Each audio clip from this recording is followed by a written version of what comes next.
Hello বন্ধুরা, যখন দেখুন প্রজাপতি যখন আমাদের বাগানে আসে ফুলের মধু খায়, তখন এটা দেখতে আমাদের তো খুবই ভালো লাগে। ওই জন্য আমাদের ছাদে যদি আমরা গাছ করে রাখি, তো দেখুন কি সুন্দর প্রজাপতি বসছে, ভালোই লাগছে। গাঁদা ফুল গাছের মধুকে খাওয়ার জন্য এখানে আসছে। তো আমার এই গাঁদা ফুল গাছগুলি বেশি নয়, যদিও আমার ছাদে তো সেট করা আছে, যার জন্য আমি ধারে যেটুকু রোদ্দুর পাই অনেক রকম গাছ বসানো আছে। তো আমি অল্প কিছু গাছ করেছি, তার মধ্যে তো দেখছি চুটকি হয়েছে, তো 2-3 রকম 4 রকম গাঁদা ফুল আছে। সব ফুল থেকেই মধু খাচ্ছে, আর এত সুন্দর প্রজাপতি যদি এসে মধু খায় তো দেখতে দারুণ লাগে। তো এই গাঁদা ফুল গাছগুলি আমি সেরকম কিছুই পরিচর্যা করিনি। আমি বসিয়েছিলাম এমনি গার্ডেন সয়েল আর অল্প একটুখানি ভার্মি কম্পোস্ট দিয়ে বসিয়েছিলাম, আর তারপরে তো খোলের জল দিলাম। তাতেই এত সুন্দর সুন্দর থাবা ফুলগুলো তো বেশ বড় বড় হয়েছে, আর এই চুটকিগুলো দেখুন বড় বড় সাইজে।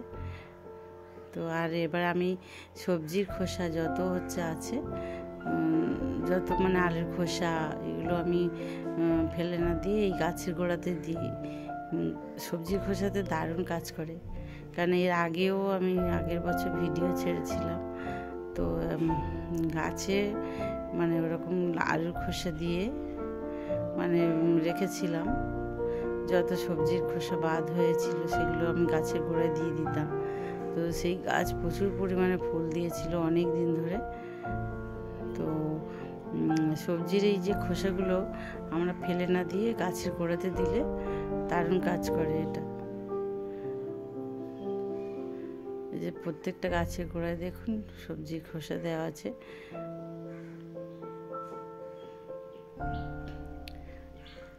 আর শীতকালীন কয়েকটি গাছ আমি করেছি, সেগুলো পরে আমি দেখাবো। এখন ফুল আসেনি, ছোট ছোট এখন গাছ এখন।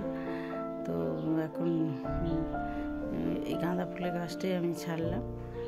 আর গাঁদা ফুল গাছ এমনিতে সহজেই হয়, এই গাঁদা ফুল গাছ থেকেই আমি আবার আরও অনেক কিছু গাঁদা ফুল করতে পারি, গাছ করতে পারি। যেমন ছোট ছোট যেগুলো ডগ এসছে, সেইগুলো আমি যেগুলোতে কুঁড়ি এখনও ধরেনি সেগুলো আমি কেটে নিয়ে একটা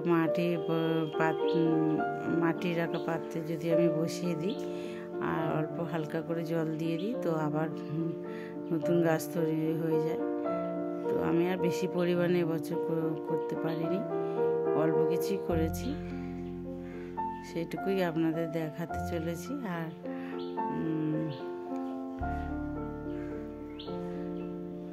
গাঁদা ফুল এমনিতে সহজেই হয়, আর এগুলো আমাদের অল্প কিছু করেছি ঠাকুর পূজার জন্য তো লাগে, তো ওই জন্যই। আর আমাদের নিচে গ্রাউন্ডেও কিছু গাঁদা ফুল গাছ আছে, সেগুলো এখন ফুল আসেনি। আর গাঁদা ফুল গাছের এমনিতে অনেক দিন ধরে রাখতে পারলে জল দিয়ে অনেক দিন ধরেই চলে। আমার তো 2-3 বছর ধরে, এগুলো আমি নতুন কিনেছি এবছর, 2-3 বছরের গাঁদা ফুল গাছ রেখে রেখে দিয়ে চলে গিয়েছে। তো এবছর আমি এত গরম ছিল তো গাঁদা ফুল গাছ রাখতে পারিনি, যার জন্য ভিডিওটা যদি আপনাদের ভালো লেগে থাকে তো লাইক শেয়ার কমেন্ট করবেন আর পাশে থাকবেন।